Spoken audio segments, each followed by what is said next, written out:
We want to talk about the hang power clean. So we've had a lot of Olympic lifting in this cycle, and knowing how to cycle a hang power clean is a skill that can be really helpful in just making you more efficient in class and just avoid injury. Whenever we're not efficient in cycling our hang power cleans, we end up bending over a whole lot, catching the bar really low, and it puts a lot of strain on our low back. So I want Coach Shoes to demonstrate a couple reps where she leaves her elbows low and she's gonna catch low. And what you're gonna see is she's gotta bend over a lot to catch that bar. So she's gonna clean it up.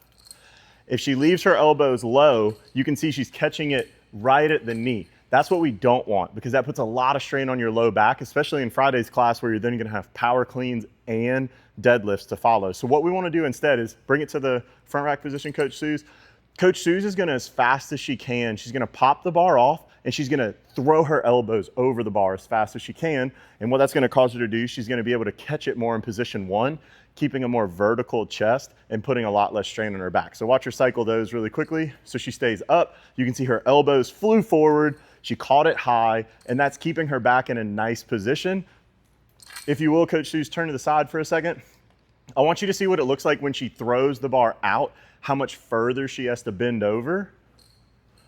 And you can see why that would put a lot of strain on your low back. I know that looks exaggerated, but a lot of us do this in class when we're tired.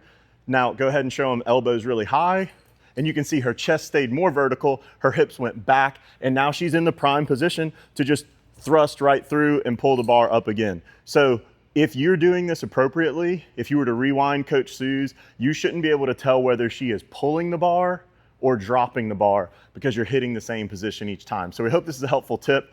Keep the elbows high, keep the bar close, and you'll protect your low back in those hang cleans.